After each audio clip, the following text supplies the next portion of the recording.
찬양합시다. 찬송가 27장 빛나고 높은 보좌와 찬송가 27장 찬송드립니다.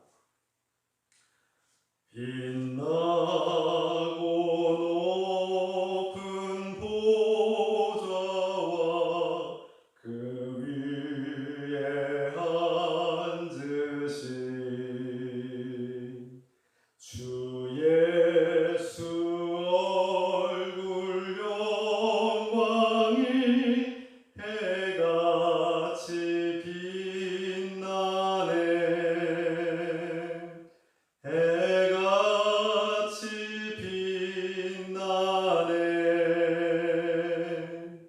지극히 높은 위엄과 한없는 자비를 무천사 소리 합하여 늘 찬송 드리네. 늘 찬송 드리네. 정죽을 나를 살리려 그 영광 떠나서 부끄러운 십자가 날 위해 지셨네. 날 위해 지셨네.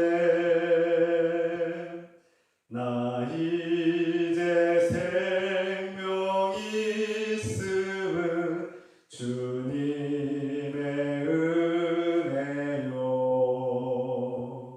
저 사망 권세 이기니 큰 기쁨 넘치네. 큰 기쁨 넘치네. 주님의 보좌 있는데 전한 몸 이르러 그 영광 몸소 배울 때 내 기쁨 넘치리. 내 기쁨 넘치리. 1절입니다. 빛나고 높은 보좌와 그 위에 앉으신 주 예수 얼굴 영광이 해같이 빛나네. 해같이 빛나네. 아멘.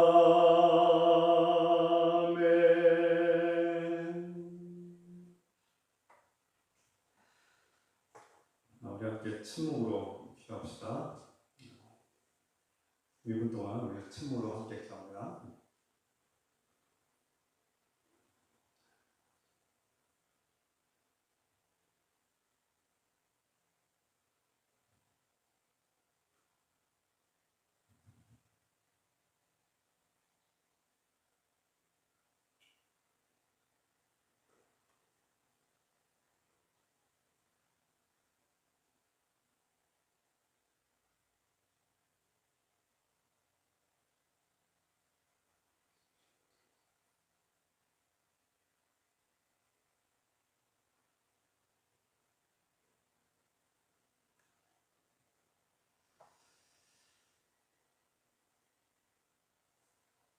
찬송드립니다. 찬송가 27장 다시 한번 찬송드리겠습니다. 찬송가 27장. 빛나고 높은 보좌와 그 위에 앉으신 주 예수 얼굴 영광이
우리 함께 하나님께 뭔가 마음을 들여 예배 드립시다.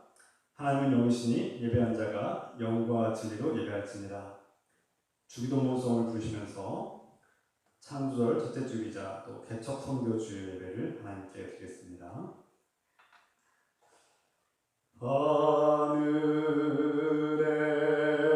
하늘에 계신 아버지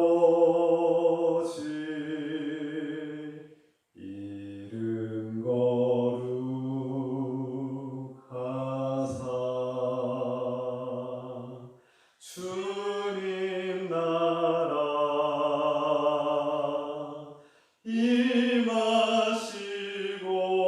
임하시고 뜻이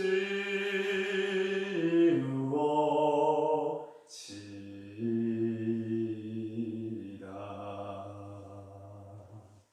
일용할 양식 주시고 우리들의 큰 죄 다 용서하옵시고 또 시험에 들게 마시고 악에서 구원하소서. 대개 주의 나라 주의 권세 주의 영광 영원히 아멘.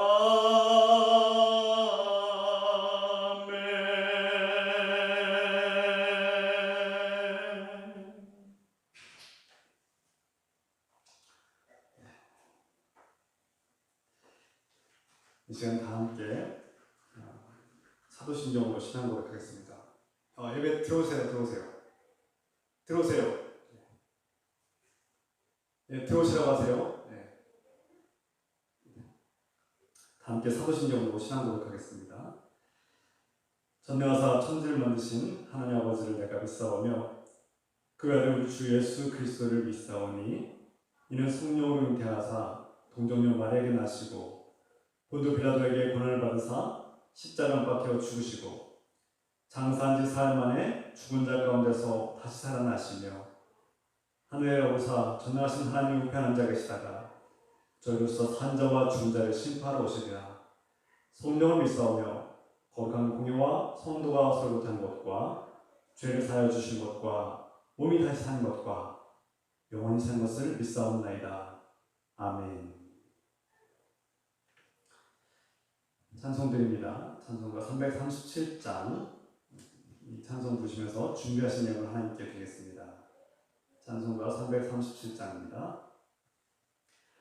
내 모든 시험 무거운 짐을 주 예수 앞에 아뢰이며 근심에 쌓인 날 돌아보사 내 근심 모두 맡으시네. 무거운 짐을 나 홀로 지고 견디다 못해 쓰러질 때 불쌍히 여겨 구원해 주리. 은혜의 주님 오직 예수. 내 모든 괴로움 닥치는 환난 주 예수 앞에 아뢰이며 주께서 친히 날 구해주사 넓으신 사랑 베푸시네. 무거운 짐을 나 홀로 지고 견디다 못해 쓰러질 때 불쌍히 여겨 구원해 주리. 은혜의 주님 오직 예수. 내 짐이 점점 무거워질 때 주 예수 앞에 아뢰이며 주께서 친히 날 구해주사 내 대신 짐을 져주시네. 무거운 짐을 나 홀로 지고 견디다 못해 쓰러질 때 불쌍히 여겨 구원해 주리. 은혜의 주님 오직 예수. 마음의 시험 무서운 죄를 주 예수 앞에 아뢰이며 예수는 나의 능력이 되사 세상을 이길 힘주시네. 무거운 짐을 나 홀로 지고 견디다 못해 쓰러질 때 불쌍히 여겨 구원해 주리. 은혜의 주님 오직 예수. 네, 함께 기도하겠습니다. 사랑하는 아버지, 우리가 주님을 찬양하고 경배합니다. 우리 예배를 기쁘게 받아주시옵소서. 우리 예배 가운데 임재하시며 성령께서 우리의 생각과 마음을 지켜주시고 돌봐주시옵소서. 세상에서 지치고 상한 마음을 주께서 회복시켜 주시고 고통 속에서 고달파하며 우리의 신음하는 영혼을 불쌍하시고 도와주셔서 사랑하는 아버지, 이 예배 가운데 하나님께서 주시는 놀라운 위로와 소망이 가득하게 하시고 우리가 살 용기를 얻게 하시고 기쁨이 샘솟게 하시며 회복되게 하시옵소서. 우리가 상황이 좋든지 나쁘든지 어떤 상황에서도 주님을 예배하고 주님을 기뻐합니다. 주님, 우리를 창조하시고 우리를 구원해 주신 주님께 감사하며 나갑니다. 우리가 비록 주의 말씀 가운데 순종하지 못한 것들을 돌아볼 때 우리의 연약함과 미련함을 회개합니다. 사탄 마귀가 우리를 시험하고 유혹할 때 너무나 쉽게 넘어지고 무너지는 우리 자신을 돌아보며 우리의 연약함을 주님께 고백하며 회개합니다.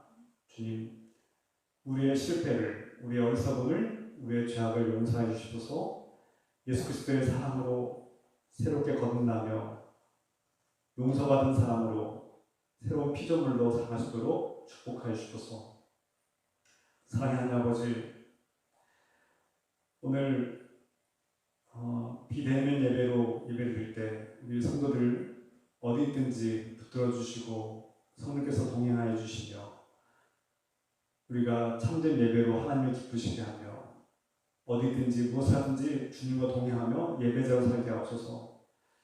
하나님을 영화롭게 하며 주님께 기도하며 모든 문제를 해결해 나가고 주님께서 주님 힘과 용기를 얻고 살아가시도록 도와주시옵소서. 사랑의 하나님 아버지, 우리 하나님께서 늘 이쁜 교회를 세워주시고 지금까지 지켜주시고 돌봐주신 은혜와 사랑에 감사합니다. 하나님께서 세우신 교회가 모든 나라와 모든 민족에게 복음을 증거하고 전파하는 교회 되게 하시고 하나님을 믿지 않는 사람들에게도 희망을 주고 복음을 증거하며 예수 그리스도의 구원의 은총을 증거하시도록 축복하시옵소서. 또 예수 그리스도를 믿고 영접하는 주님의 자녀들에게 그 믿음이 더욱더 성장하고 성숙하며 굳건한 반석에 서게 하시고 흔들리지 않게 지켜주시고 도와주셔서 우리가 더욱더 예수 그리스도 안에서 성장하고 성숙하며 하나님이 기쁘시게 하는 사람으로 풍성한 열매 맺게 하시옵소서. 예수 그리스도의 마음으로 사랑을 품고 용서하며 예수 그리스도의 사랑으로 풍성한 열매를 맺게 하셔서 사랑과 믿음과 소망이 가득하게 하시고 또 온유함과 또 절제와 또 충성과 그 성령께서 주신 놀라운 열매들로 가득한 삶을 사시도록 축복하시옵소서. 우리 기쁜 교회가 이 땅의 빛과 소금이 되게 하시고 하나님을 영화롭게 하며 하나님 맡겨주신 사명을 끝까지 감당하는 복된 교회 되게 하옵소서. 사랑하는 아버지, 오늘 우리가 또 온라인으로 주님께 예물을 드립니다. 온라인 헌금을 받아주시고서 우리가 드리는 11조를 축복하여 주시옵소서. 우리가 드리는 감사 예물을 축복하여 주시옵소서. 주일 예물과 선교 예물을 축복하여 주시옵소서. 우리가 드리는 이 모든 예물이 하나님 나라와 영광에서 쓰임받게 하여 주시고 또 선교사들에게 힘이 되고 소망이 되게 하시며 우리 교회가 복음을 증거하고 또 주님을 기쁘시게 하는 복되고 선한 일들에 아름답게 쓰시도록 축복하여 주시옵소서. 사랑하는 아버지, 오늘도 주님께서 주신 말씀을 기쁘게 받습니다. 전하는 자나 듣는 자 모두에게 하나님의 이루와 소망이 가득하게 하시고 진리와 은혜가 충만케 하시옵소서. 이 모든 은혜와 사랑에 감사를 드리며 예수 그리스도의 이름으로 기도합나이다. 아멘.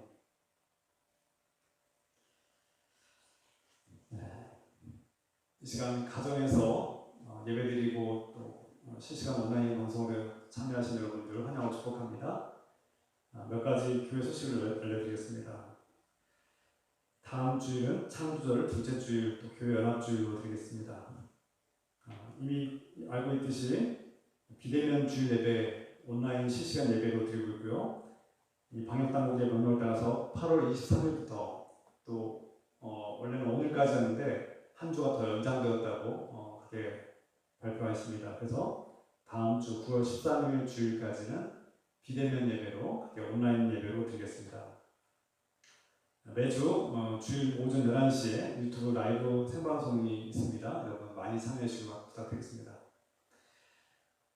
여러분 어디 있든지 간에 이 방역 당국의 수칙과 그런 수칙을 준수해주셔서 우리가 서로를 사랑하는 마음으로 섬기고 자신을 또 보호하고 이 코로나19가 종식될 수 있도록 적극적으로 동참해 주시기 부탁드리겠습니다. 오늘은 첫째 주일, 매월 첫째 주일마다 우리가 생일 축하하는 날인데 아쉽지만 우리가 구두로 이렇게 축하해드리겠습니다. 오늘 9월에 생일을 맞이하신 우리 박미 권사님, 또 조원순 권사님, 또 최수경 사모님 생일을 진심으로 축하드립니다. 주님의 이름으로 축복합니다. 이제 하나님의 말씀 함께 보겠습니다. 하나님께서 우리에게 주시는 말씀은 신약성경 복음서의 말씀 마태복음 4장 8절부터 11절까지의 말씀입니다. 마태복음 4장 8절부터 11절까지 한 목소리로 같이 읽겠습니다. 마귀가 또 그를 데리고 지극히 높은 산으로 가서 천하 만국과 그 영광을 보여 이르되 만일 내게 엎드려 경배하면 이 모든 것을 내게 주리라. 이에 예수께서 말씀하시되 사탄아 물러가라. 기록되었을 때 주 너희 하나님께 경배하고 다만 그를 섬기라 하였느니라. 이에 마귀는 예수를 떠나고 천사들이 나와서 수종드니라. 아멘.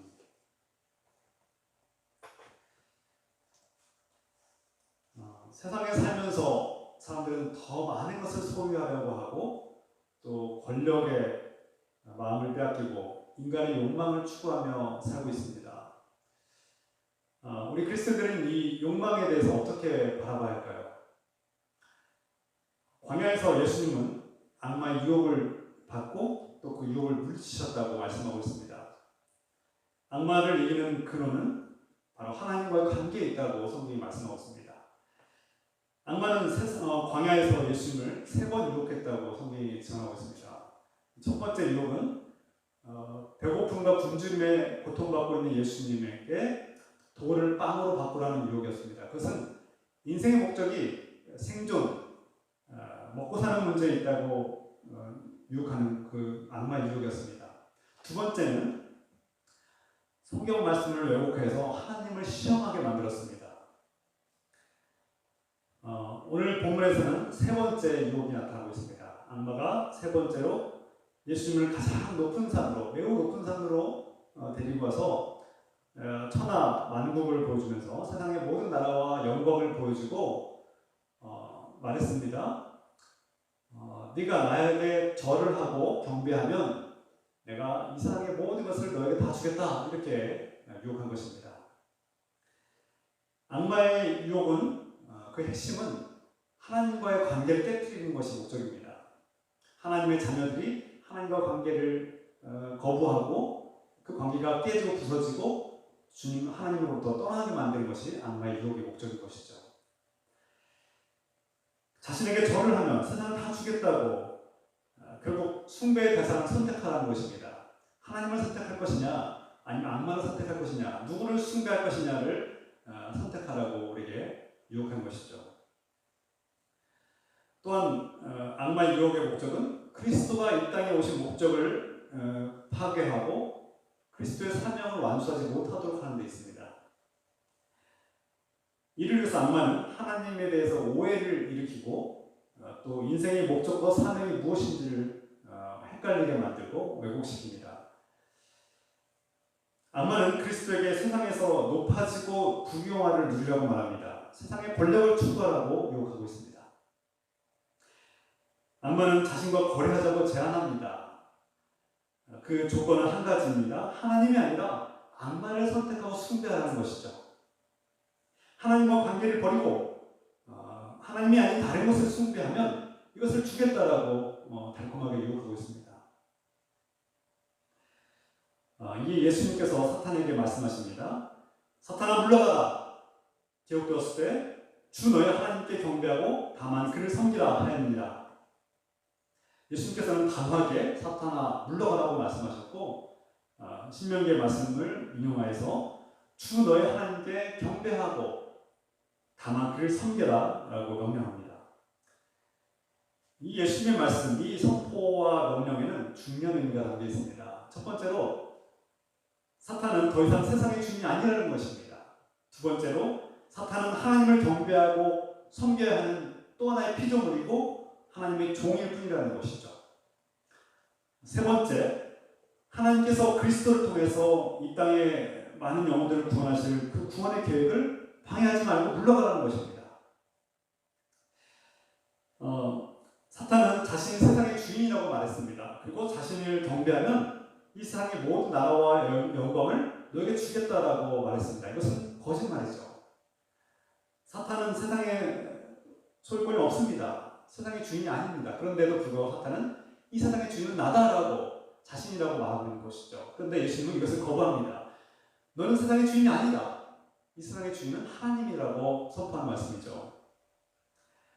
또한 나아가서 예수님은 하나님과의 관계를 방해하는 그 존재를 사탄이라고 규명하고 이간하는 자, 대적자라고 명칭을 불렀죠. 사탄아, 너는 물러가라. 이렇게 하나님을 대적하는 자, 하나님을 경배하지 않고 하나님을 섬기지 않는 너는 물러가라고 그렇게 선포합니다. 그는 적대자인 것이죠. 하나님의 적대자입니다. 사탄은 하나님의 종이 아니라 하나님을 대적하는 자요, 하나님께서 하시는 구원의 사역을 방해하는 자라는 사실을 분명히 선포하는 것이죠. 예수님께서 이 말씀을 하실 때, 또 사탄의 유혹을 받고 있을 때 어떤 상황이었습니까?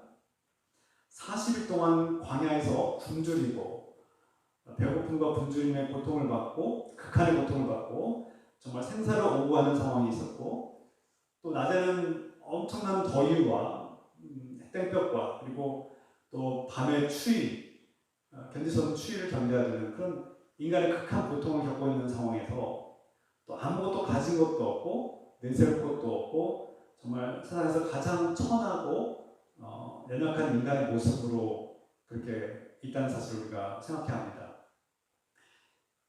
이런 연약한 상태에서 유혹은 너무나 강력한 것일 것입니다. 배부른 상태에서 음식은 유혹이 되지 않지만 정말 극한의 굶주림 속에서 생사가 오가는 상황에서 음식은 분명히 강력한 유혹일 것이 분명합니다. 그리고 아무것도 가지지 못한 그런 천하고 연약한 상황 속에서 사탄이 세상의 만국을 영광을 주겠다고 할 때 이것은 강력한 유혹이었을 것이 분명합니다. 그러나 예수님은 자신이 이 땅에 오신 목적과 이유를 분명히 알고 계셨고 그것을 분명히 선포하고 있는 것이 오늘 예수님의 선포에 담겨 있다고 할 수 있습니다. 예수님의 가야 할 길과 그 사명의 길과는 반대되는 길이기 때문입니다. 광야에서 예수님은 세상에서 생존을 위해서도 아니고 세상의 영웅이 된 것도 아니고 또 권세를 잡으러 오신 것도 아니다. 오히려 그 반대로 세상의 죄인들을 살리기 위해서 자신이 희생되고 십자가에서 죽임을 당해야 된다는 사실을 그는 분명히 알고 있었던 것이죠. 그래서 사탄아 물러가라, 이 예수님의 선포에는 하나님께서 장차 이 세상을 구원하실 구원의 계획, 그리스도를 통해서 인류의 죄를 해결하고 구원하실 계획을 방해하지 말라는 단호한 선포입니다. 많은 사람들이 욕망을 추구하고 또 충족하기 위해서 많은 노력을 하고 살고 있습니다. 더 많은 소유를 하고 또 더 많은 쾌락을 찾고 더 큰 권력을 얻기 위해서 사람들은 갈망하고 애쓰고 살고 있죠. 어쩌면 인간의 본성에서 비롯된 당연하고 자연스러운 현상이라고 말할지도 모르겠습니다. 그럼 과연 정말 그것은 당연한 걸까요? 사람의 욕망은 끝이 없고 만족함이 없습니다. 문제는 욕망이 인생의 선택과 목적이 될 때 인생에 큰 문제가 일어나게 되죠. 욕망을 채우기 위해 살고 욕망을 채우기 위해 하나님이 아니라 세상의 주인이라고 말하는 사탄과 거래하려고 하는 시도를 하게 된 것이죠. 결국 사람은 자신이 추구하고 욕망하는 것에 노예가 되고 맙니다. 사람이 가장 중요하게 여기고 궁극적으로 관심하는 그것은 바로 그 사람의 절대적인 존재, 그 사람의 신이 되고 그것을 숭배하게 되고 그 사람의 종교가 되고 그것에 노예가 되고 마는 것입니다. 때로는 그것이 어떤 사람에게는 돈이 될 수도 있고 명예가 될 수도 있고 권력이 될 수도 있고 인기가 될 수도 있고 세상의 어떤 성공이나 쾌락이 될 수도 있습니다. 무엇이든지 그 사람이 가장 갈망하고 욕망하고 간절하게 바라는 그것에 노예가 되고 그것은 그 사람의 신이 되고 절대적인 존재가 되는 것이죠. 결국 사람은 자신이 추구하는 그 욕망의 노예가 되었을 때 결국 자신이 추구하려는 그 진정한 행복과 삶의 의미를 잊어버리게 되고 실패하게 된다는 것입니다.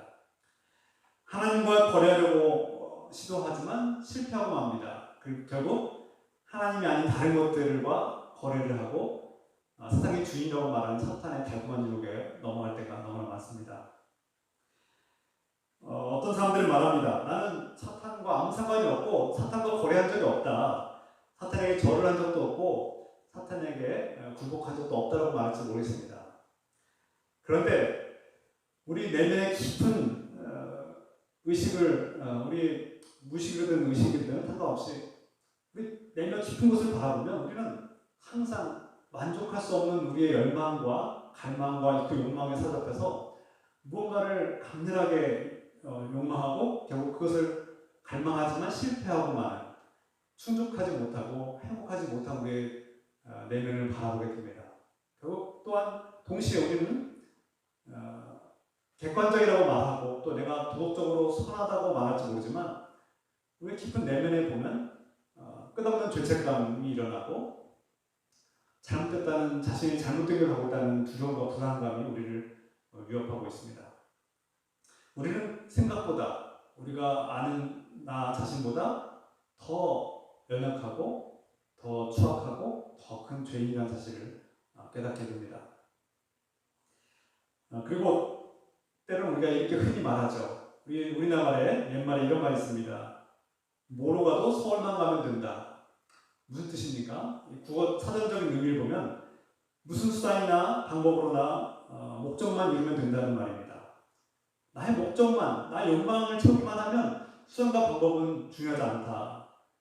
그런 뜻이기도 합니다.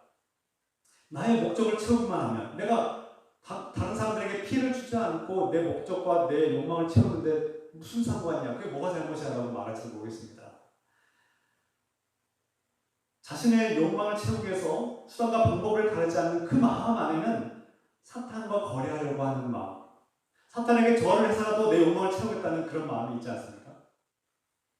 하나님과 이미 관계가 깨어져 버렸고 하나님께 내 자유를 뺏기고 하나님이 내 삶에 개입하는 것이 너무나 싫어서 그분을 거부하고 하나님을 거부한 인생, 하나님으로부터 떠난 인생, 그래서 사탄에게 절을 하고 자신의 욕망을 채우고자 하는 강렬한 그런 의지가 담겨있는 말이 아니겠습니까?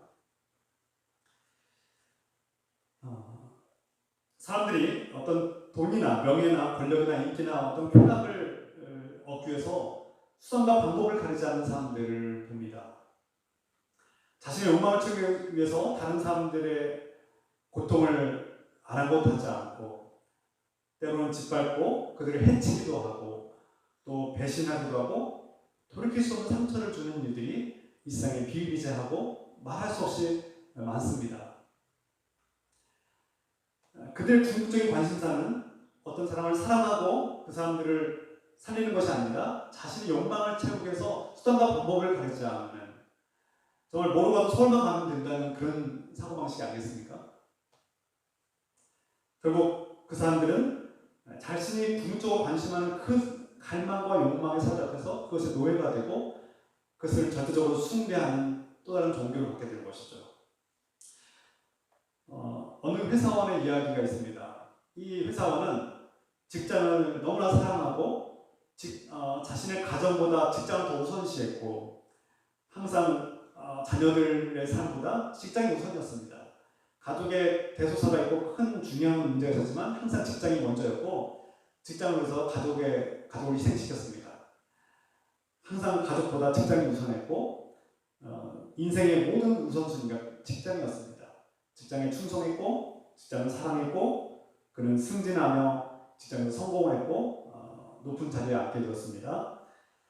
그는 직장에서 인정받는 것이 가장 큰 즐거움이라고 생각했습니다. 믿었습니다. 실제로 그는 그 회사의 사장이 되었고 최고의 자리에 오르기도 했습니다. 그러나 그가 최고의 자리에 올랐을 때 그가 정말 그토록 갈망하고 사랑했던 그 최고의 자리에 올라갔을 때 그의 마음은 공허했습니다. 허무했습니다. 오히려 잠깐의 행복감이 있었을지 모르겠지만 그 이후로는 그 자리를 빼앗기지 않게 더 불안해했고 늘 어떤 불안감과 두려움 속에 두려움에 휩싸였습니다. 그가 꿈꾸고 희망하고 그 자리에 앉기만 하면 그 직장이 자신에게 행복을 줄 수 있을 거라고 믿었지만 결국 실패하고 만 것이죠. 그렇지 않았던 것입니다. 그 행복감은 오래가지 못했고 깨어져 버렸습니다. 그를 괴롭히는 것은 그 자리를 빼앗기지 않아 그 자리를 뺏기지 않기 위해서 더 큰 불안감과 두려움에 그를 고통스럽게 했던 것입니다. 결국 사람들은 자신이 절대적으로 여기는 그 존재를 숭배하고 그것을 신으로 받들고 자신의 종교로 만들고 그것을 숭배하지만 실패하고 만다는 것을 알게 됩니다. 그는 행복하지 못했습니다. 반면에 또 다른 직장이 있습니다. 그 역시 직장을 사랑했고 충성했습니다. 최선을 다했습니다. 그도 직장이 우선이었고 가족을 희생시키고 자신의 모든 즐거움을 다 뒤로 미룬 채 직장에 충성하고 삶에 올인했습니다. 그런데 직장은 그를 사랑하지 않았습니다. 하루아침에 그를 해고하고 맙니다. 구조조정이 일어나고 그를 해고한 회사는 냉정하게 그를 버렸습니다.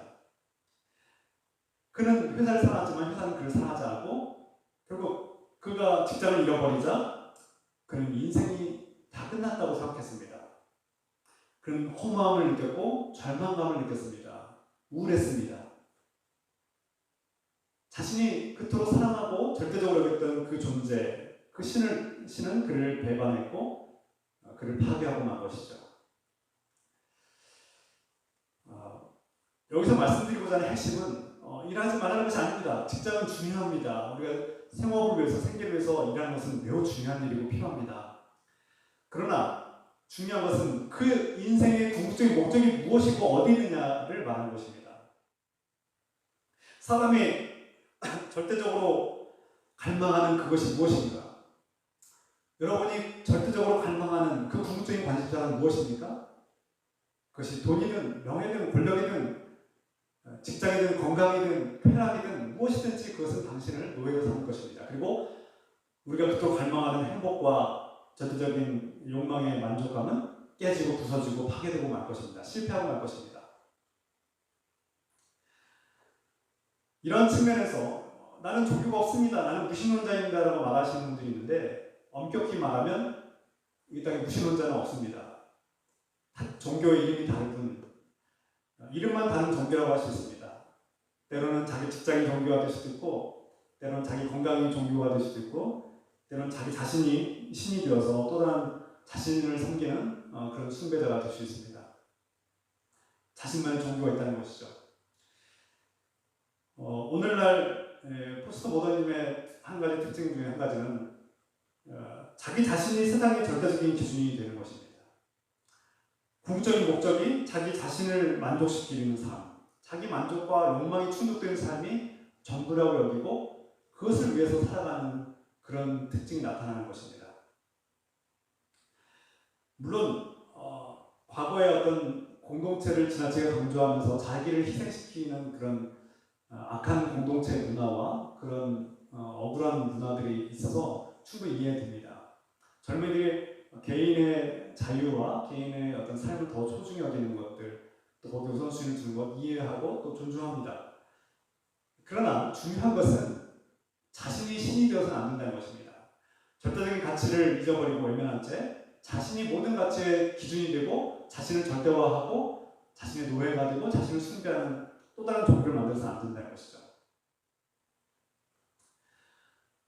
그것은 또 다른 우상이 되고 말 것입니다. 우상은 결국 실패하고 말 것이며 그 우상을 섬기는 자는 그 실패를 용납받지 못할 것입니다. 무슨 뜻입니까? 돈을 추구하거나 또 명예를 추구하거나 권력이나 쾌락을 추구하는 사람들은 결국 앞에서 말씀드린 것처럼 행복을 추구하지 못합니다. 궁극적인 행복을 추구하지 못한 채 실패하고 만다는 것입니다. 결국 처참하고도 비극적인 삶을 경험하게 될 것이죠. 우상을 섬기는 사람들의 결말이 비극입니다. 그들의 영혼을 파괴하고 그들의 삶을 허무하게 만들어버리고 공허하게 만드는 것, 그것이 우상이 우리에게 가져다주는 결말이라는 것이죠. 자신이 숭배하던 절대적인 존재를 잃어버리면 허무함과 공허함이 밀려오고 또 그것을 지키려고 안간힘을 쓰는 불안감과 두려움 속에 살고 있다는 것입니다. 비극 아닙니까? 인생을 다 쏟아부었는데 돌아오는 것이 공허함이고 불안감이고 우울함과 또 두려움이라면 얼마나 비극입니까? 그것이 사탄이 노리고 있는 것입니다. 이것이 사탄의 함정이죠. 결국 사람들은 자신의 실패를 깨닫지 못하고 또는 자신의 실패를 견디지 못하고 때로 어떤 사람들은 극단적인 선택을 하기도 합니다. 그리고 이것이 인생이지 하면서 거기에 주저앉고 마는 것이죠.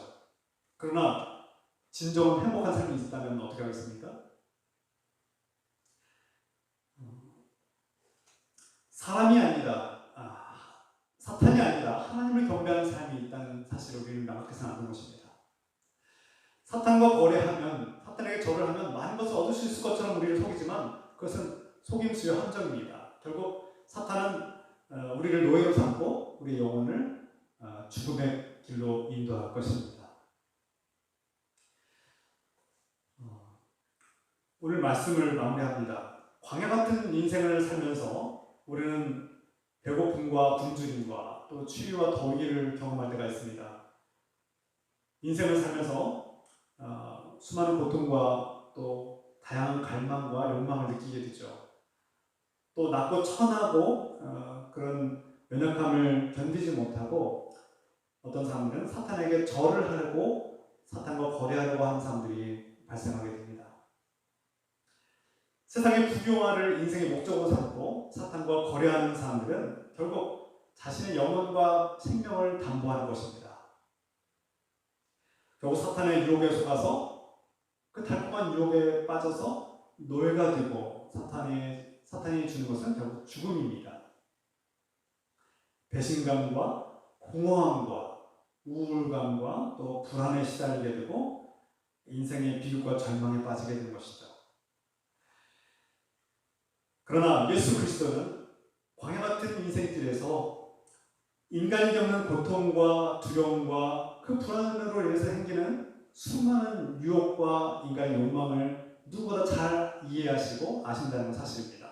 그래서 예수님은 우리 인간의 연약함과 실패를 불쌍히 여기시고 용서하신다는 사실입니다.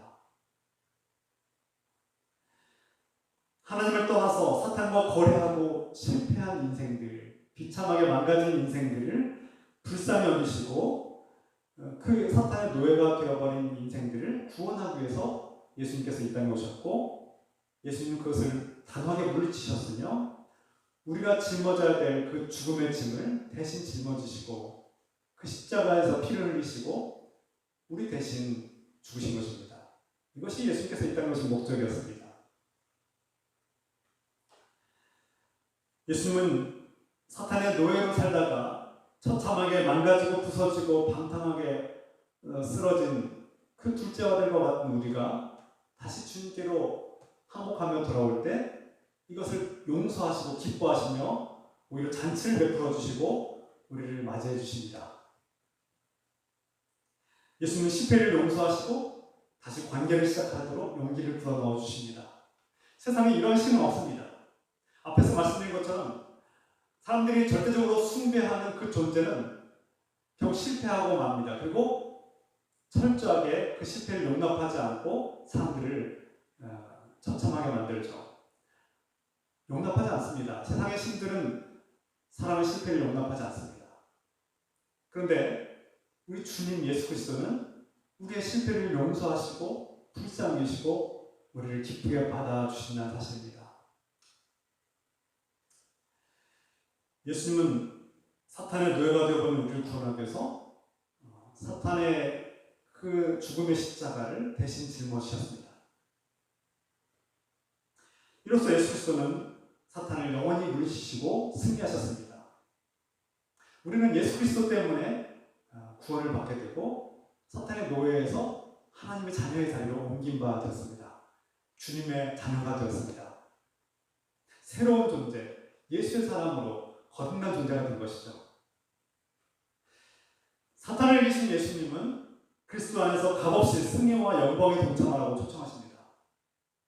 이제 우리의 죄를 대신 짊어지신 예수 그리스도의 이 은혜를 믿고 따르는 사람들, 이 은혜를 기뻐하는 사람들은 사탄이 항복하고 패배한 모습을 볼 것입니다.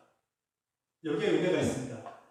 이제 그리스도 안에 있는 사람들은 사탄에게 선포할 수 있습니다. 용감하게 선포해야 합니다.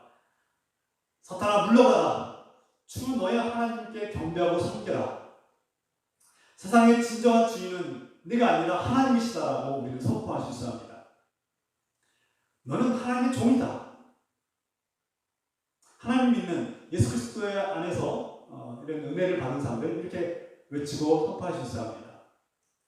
이제 예수 그리스도 안에 있는 우리는 장차 올 하나님 나라를 볼 수 있습니다. 그날이 오면 예수 그리스도를 온전히 영접하고 하나님 나라를 믿고 바라보는 사람들은 사탄이 빼앗고 왜곡시키고 이 변질된 세상이 다시금 회복되어서 하나님 나라가 되고 하나님을 경배하고 섬기게 되는 그 하나님의 통치가 완성되는 날을 보게 될 것입니다. 여러분 상상해 보십시오. 예수 그리스도는 우리에게 이 사탄이 망가뜨리고 고장내고 왜곡시키고 변질시키고 부패시킨 이 세상을 새롭게 회복시키고 거듭나게 하셨던 것입니다. 하나님과 깨어진 관계를 회복시켜 주셨습니다. 모든 것이 주님을 경배하고 섬기는 그날을 상상해 보십시오. 악마가 만든 이 슬픔과 괴로움과 또 억울한 인생, 또 불의함, 이 모든 것이 순식간에 사라지고 그 무엇과도 비교할 수 없는 영원한 기쁨과 샘솟는 기쁨과 감사와 평화가 우리에게 가득해서 그 어떠한 것도 그 어떠한 슬픔과 고통도 없는 그날이 오면 더 이상 사탄이 우리를 침략하지 못하는 세상, 더 이상 사탄의 지배를 당하지 않는 세상, 세상의 슬픔과 죄악으로부터 우리가 벗어나고 영원한 자유를 얻는 그 세상을 우리가 상상해 봅시다. 예수 그리스도 안에서 이 상상은 현실이 되었습니다. 진짜가 되었습니다. 사탄이 물러난 세상, 불의가 사라지는 세상, 세상이 줄 수 없는 영원한 기쁨과 사랑이 가득한 하나님을 경배하고 하나님을 섬기는 세상이 시작된 것입니다. 예수 그리스도 안에서 이 하나님 나라를 누리는 저와 여러분 되시기를 우리 주 예수 그리스도의 이름으로 축원합니다. 우리 함께 이 말씀을 붙들고 기도합시다. 하나님 아버지, 오늘 이 말씀을 우리가 깨닫게 해주시고서 이 말씀을 듣고 소망을 누리며 예수 그리스도 안에서 기뻐하며 살게 하옵소서. 악마를 물리치신 주님, 세상의 주인이라고 속이고 우리를 넘어뜨리고 또 우리가 하나님이 아닌 사탄과 거래를 하고 사탄에게 굴복하고 사탄을 숭배할 때 악마는 이 세상을 죽여놓으라고 우리에게 달콤한 유혹으로 속삭이지만 그것은 거짓임을, 함정임을 깨닫게 하옵소서. 우리가 하나님과 관계를 회복시켜 주시옵소서. 예수 그리스도 안에서 하나님과 관계가 회복되고 하나님의 뜻이 이루어지고 우리를 구원하신 하나님의 놀라운 사랑과 은혜를 발견하게 하옵소서. 그래요, 사탄이 없는 세상, 사탄이 망가뜨리고 사탄이 왜곡시키고 변질시킨 이 세상, 짓밟고 죽이고 피 흘리게 만들고 억울하게 만들고 상처 주고 고통스럽게 하는 이 세상이 사라지고 하나님께서 통치하시고 하나님을 경배하고 하나님을 사랑하고 하나님을 섬기는 세상, 하나님의 통치가 완성되고 하나님과 함께하며 기뻐하는 영원한 사랑과 은혜가 감사와 평화가 가득한 그 세상을 갈망하며 나아갑니다. 이것을 완성해 주시고 우리에게 값없이 내어주신 예수 그리스도의 은혜와 사랑에 감사합니다. 사랑하는 아버지, 오늘 사탄을 물리치신 예수 그리스도를 찬양하고 경배합니다. 예수 그리스도를 통해서 사탄이 없는 세상, 사탄이 물러간 세상, 사탄이 짓밟고 깨어지고 부서진 하나님과 관계가 회복되고 또 사탄이 만들어 놓은 이 불의한 세상, 죄악이 난무하고 폭력이 가득하고 슬픔과 고통이 가득한 세상이 물러가고 사라지는 세상, 모든 것들이 다시금 회복되어서 하나님과 관계 속에서 회복되어 하나님을 경배하고 하나님을 찬양하고 하나님을 기뻐하는 세상, 이 모든 것이 예수 그리스도 안에서 완성되고 승리하였음을 깨닫고 감사드립니다. 사탄을 물리치시고 이기신, 세상을 이기시고 승리하신 예수 그리스도를 찬양하고 경배합니다. 이제는 우리 주 예수 그리스도의 크신 은혜와 하나님 아버지의 끝없는 사랑하심과 우리 가운데에서 이 모든 것을 깨닫게 하시고 또 살아갈 용기와 힘을 주시고 우리가 교통하시는 성령님의 교통과 역사하시니 늘 기쁨께 모든 성도들과 또 하나님의 거룩한 자녀들 위해 지금부터 영원토록 함께해 주시기를 간절히 축원하옵나이다. 아멘.